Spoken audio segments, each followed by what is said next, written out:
All right. So, why do some people never learn from their mistakes? This is coming from a book called Black Box Thinking by Matthew Syed.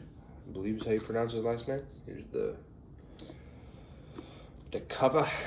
But all right. So, who is he, and why should you care?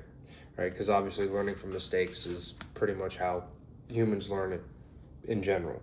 But Matthew Syed is a British journalist and former English number one table tennis player, right? Um, I guess kind of cool. So another book he has is called Bounce. He has numerous journalism awards and is a sought after public speaker. So why care about basically the premise of the book? Okay, so to take a quote, so success can only happen when we confront our mistakes, learn from our own version of a black box, and create a climate where it is safe to fail, right? And so if you don't realize what he means by black box, right? So in this case, he's talking about those black boxes that they have on airplanes. Basically, it records everything that happens on the flight, period. From what's going on in the plane to what's being said on the flight deck and so on. So basically, and it survives the crash if there is a crash, right? So basically, they have a way to do kind of a post mortem in a way of the plane crash itself and see what happened, right? And it's basically he uses the airline and aviation industry a lot in this book because of how they view failure, and that's kind of the whole point, right? Is to making it not necessarily saying that aviation it's safe to fail, because it's not, and that's part of the reason why they the industry as a whole really puts such an emphasis on learning from mistakes, is because it is such high stakes, right? Like if some little thing goes wrong and you have an in-flight emergency and you go down, not many people are going to walk away. That's pretty much it. But he also um, he opposes this, not opposes this. It's not the best word for it. He compares this to how failure is viewed in like the medical industry too, and how things are sometimes just swept under the rug. Not all the time, but showing it in general or giving examples, right? And he goes into a little bit, um, not a little bit, he goes into rather in depth about how basically, you know, when you get to professionals, a lot of the times in certain professions, their whole career is based on how infallible they are in a way at their job and what they do. And so it's very much so a personal jab in a way if they aren't perfect. And so you get kind of that failure is such a negative thing that it's pretty much ignored, and it's very taboo to point out mistakes, right? So another thing, so he says the most important determinant of success in any field is an acknowledgement of failure and a willingness to engage with it. He says failure is an essential ingredient in any recipe for success, was one of the quotes on the back. So basically, this book was in 6 parts. First, he goes off into like the logic of failure and that sort of thing. So like how rapidly we learn depends on how fast and objective we get feedback. And so he compares this with like steering a ship versus a car. If you're learning how to drive a car, you learn very quickly how sensitive the wheel can be, right, for that vehicle. Whereas during a ship, it takes much longer to get that feedback before you actually like start to see your bearing change in a very significant degree, depending on, and we're talking like big ships sort of thing. It just takes longer to turn, and so it can take longer to kind of gauge the exactness of your actions, if that makes any sense, right? So that's one thing. Part two is cognitive dissonance, and he talks a lot about overturning wrongful convictions and basically some of the thought processes of processes. That doesn't matter. Of like how prosecutors will do what he calls intellectual contortions to deny that they were wrongful to begin with. basically, like, no matter, like, the wildest stories coming up for how the person they wrongfully convicted is actually, like, full of it, and they actually did it, even though there's, like, significant data and DNA evidence against it. And I'll leave specific examples to the book itself. I don't like to go too in-depth in that degree, like, if that makes any sense. I'm not going to read the book for you, sort of thing. Part 3 is confronting complexity. So he talks about designing a nozzle, right? Basically, the moral of that story is, like, a company trying to design, like, a nozzle to spray for, like, some forget the exact application, but it was, like, in a factory.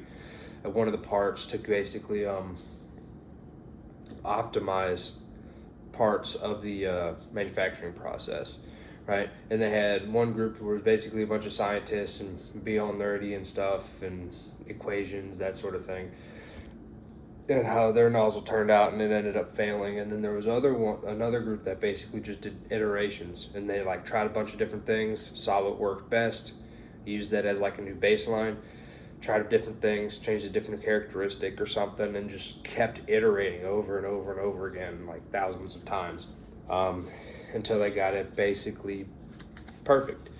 So there's that. So again, iterations and small improvements towards perfections is kind of like the moral of that section. Part 4, small steps and giant leaps, talks a lot about marginal gains, with, in this case, an F1 racing team. Also talks about innovation is context dependent, and talks about Dyson. And I didn't know kind of the story behind Dyson, which is kind of cool. Basically uses a the primary, like, concept of, like, a centrifuge to basically suck out all the particles and, like, distinguish where they were, or, like, the sizes, I mean. So there's that. And basically he was at a he was mad at his vacuum or something because it sucked, trying to vacuum his house in England or wherever it was, somewhere over there, and ended up going to, like, a wood shop or, like, a some kind of lumber mill type thing, and basically saw what they were doing with the sawdust and basically turned that into a compact vacuum. So there's that. To take a quote, this is from Andrew Stanton, which was the director of, like, Finding Nemo and a couple other movies. So be wrong as fast as you can, or be wrong as fast as we can, was kind of the goal. So you can quickly iterate and so on. Part 5, the blame game. So he talks about I guess, international incident of Israeli fighter pilots versus Libyan Arab Airlines Flight 114.